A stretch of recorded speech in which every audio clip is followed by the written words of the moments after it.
ତୁମେ କାହାର କିଛି ଖରାପ କରିନାହ, କିନ୍ତୁ ତୁମେ କେବେ ଏମିତି ଅନୁଭବ କରିଛ କି ତୁମେ କାହାର କିଛି ଖରାପ କରିନାହ, ତଥାପି ଲୋକମାନେ ତୁମର ନିନ୍ଦା କରୁଛନ୍ତି, ତୁମର ଅପମାନ କରୁଛନ୍ତି, ତୁମ ନାଁରେ ମିଛ କଥା ପ୍ରଚାର କରୁଛନ୍ତି, ତୁମକୁ ଦେଖି ହସୁଛନ୍ତି ଏବଂ କହୁଛନ୍ତି ଏ ଲୋକର କୌଣସି ମୂଲ୍ୟ ନାହିଁ।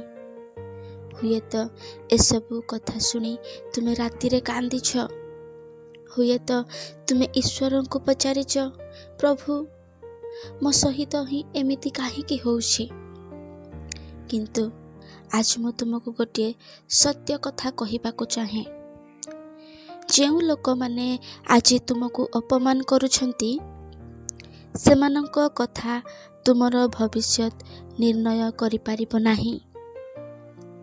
ତୁମର ଭବିଷ୍ୟତ ଈଶ୍ୱରଙ୍କ ହାତରେ ଅଛି।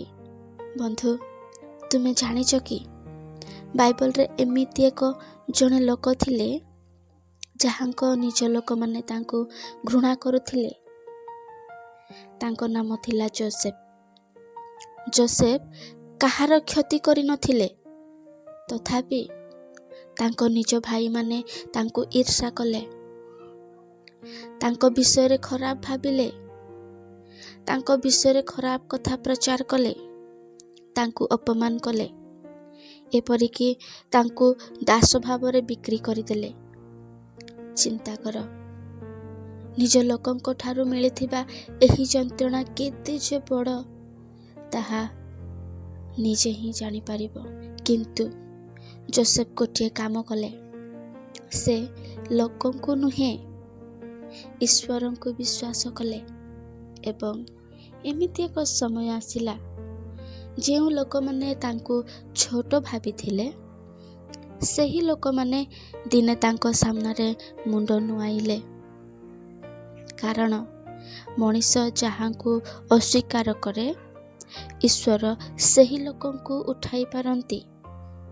ତୁମେ କେବେ ବି ଭାବିଛ କି ଲୋକମାନେ କାହିଁକି ନିନ୍ଦା କରନ୍ତି? ଲୋକମାନେ କାହିଁକି ଅପମାନ କରନ୍ତି? କାହିଁକି ମିଛ ଦୋଷ ଲଗାନ୍ତି? ସବୁବେଳେ ତାହାର କାରଣ ତୁମେ ନୁହଁ। ବହୁତ ସମୟରେ ସେମାନଙ୍କ ମନରେ ଥିବା ଈର୍ଷା, ରାଗ କିମ୍ବା ଅହଙ୍କାର ସେମାନଙ୍କୁ ଏମିତି କରାଇଛି। ସେମାନେ ତୁମର ଦୁର୍ବଳତାକୁ ନୁହେଁ, ତୁମର ସମ୍ଭାବନାକୁ ଦେଖି ଭୟ କରନ୍ତି। ତେଣୁ ତୁମକୁ ଭାଙ୍ଗିବା ପାଇଁ କଥାରେ ଆଘାତ ଦିଅନ୍ତି। କିନ୍ତୁ ଗୋଟିଏ କଥା ମନେ ରଖ, କଥାରେ କାହାର ଭବିଷ୍ୟତ ବଦଳେ ନାହିଁ। ଈଶ୍ୱରଙ୍କ ଯୋଜନା ମଣିଷର ନିନ୍ଦା ଠାରୁ ବହୁତ ବଡ଼। ସେଥିପାଇଁ ଲୋକମାନେ ଯେତେ ଅପମାନ କରନ୍ତୁ, ତୁମେ ନିଜର ଚରିତ୍ରକୁ ବଦଳାଇବ ନାହିଁ। କାରଣ ଯିଏ ତୁମକୁ ସୃଷ୍ଟି କରିଛନ୍ତି, ସେ ତୁମର ସତ୍ୟକୁ ଜାଣନ୍ତି। ଯଦି ତୁମେ ଭାବୁଛ ମୋ ଉପରେ ମିଛ ଅଭିଯୋଗ କାହିଁକି, ତାହେଲେ ଗୋଟିଏ ମୁହୂର୍ତ୍ତ ପାଇଁ ଯୀଶୁଖ୍ରୀଷ୍ଟଙ୍କ ଜୀବନକୁ ମନେ ପକାଅ।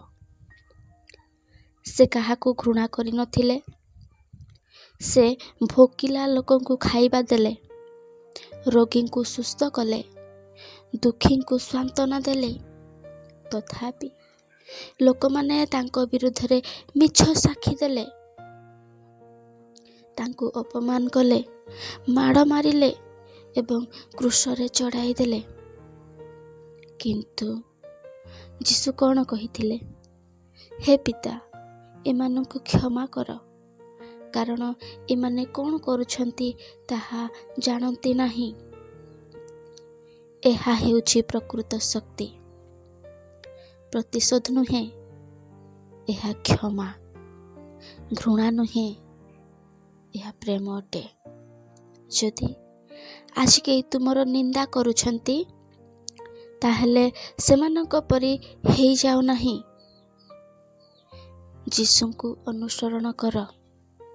ବନ୍ଧୁ, ଯେଉଁମାନେ ଆଜି ତୁମର ନିନ୍ଦା କରୁଛନ୍ତି, ସେମାନଙ୍କୁ ଉତ୍ତର ଦେବା ସତରେ ଦରକାର କି?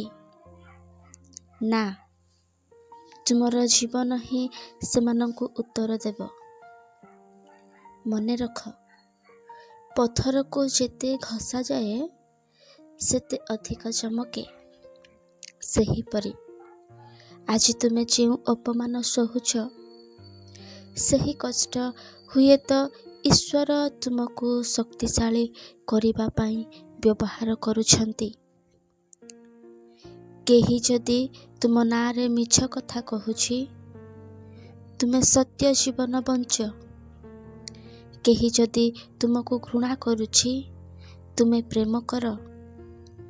କେହି ଯଦି ତୁମକୁ ଛୋଟ କରୁଛି, ତୁମେ ନିଜ ସ୍ୱପ୍ନକୁ ଛାଡ଼ନି।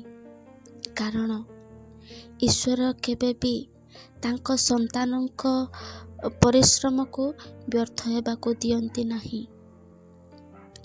ଆଜି ଲୋକମାନେ ହସୁଛନ୍ତି, କିନ୍ତୁ କାଲିକି ଈଶ୍ୱର ଯେତେବେଳେ ତୁମକୁ ଉଠାଇବେ, ସେହି ଲୋକମାନେ ଆଶ୍ଚର୍ଯ୍ୟ ହେଇଯିବେ।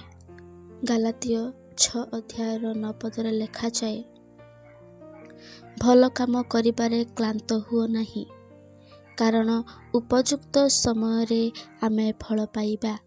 ବନ୍ଧୁ, ହୁଏତ ଲୋକମାନେ ଆଜି ବି ତୁମର ନିନ୍ଦା କରୁଛନ୍ତି, ତୁମକୁ ଅପମାନ କରୁଛନ୍ତି ଏବଂ ତୁମ ଉପରେ ମିଛ ଦୋଷ ଲଗାଉଛନ୍ତି। କିନ୍ତୁ ଗୋଟିଏ କଥା କେବେ ବି ଭୁଲିବ ନାହିଁ, ଈଶ୍ୱର ତୁମର ପ୍ରତ୍ୟେକ ଲୁହ ଦେଖୁଛନ୍ତି। ସେ ତୁମର ନୀରବ ବେଦନାକୁ ଜାଣନ୍ତି। ସେ ଜାଣନ୍ତି ତୁମେ କେତେ ଅପମାନ ସହିଛ, ତୁମେ କେତେ ରାତି କାନ୍ଦି କାନ୍ଦି କାଟିଛ। କିନ୍ତୁ ଈଶ୍ୱର କେବେ ବି ତାଙ୍କ ସନ୍ତାନଙ୍କୁ ଭୁଲନ୍ତି ନାହିଁ। ଆଜି ଯଦି ତୁମର ସମୟ ଖରାପ, ଧୈର୍ଯ୍ୟ ରଖ, କାରଣ ଈଶ୍ୱରଙ୍କ ସମୟ ସବୁବେଳେ ସଠିକ ସମୟ। ରୋମିଓ 8 ଅଧ୍ୟାୟର 28 ପଦରେ ଲେଖାଯାଏ, ଯେଉଁମାନେ ଈଶ୍ୱରଙ୍କୁ ପ୍ରେମ କରନ୍ତି, ସେମାନଙ୍କ ମଙ୍ଗଳ ପାଇଁ ସମସ୍ତ ବିଷୟ ଏକାଠି କାମ କରେ। ସେଥିପାଇଁ କାନ୍ଦ, କିନ୍ତୁ ହାର ମାନନି। ଆଘାତ ପାଅ, କିନ୍ତୁ ଈଶ୍ୱରଙ୍କ ହାତ ଛାଡ଼ନି। ଗୋଟିଏ କଥା ମନେ ରଖ, ମଣିଷର ନିନ୍ଦା କିଛି ଦିନ ପାଇଁ ଥାଏ, କିନ୍ତୁ ଈଶ୍ୱରଙ୍କ ଆଶୀର୍ବାଦ ସାରା ଜୀବନ ପାଇଁ ଥାଏ। ବିଶ୍ୱାସ କର ଆଉ ଆଗକୁ ବଢ଼।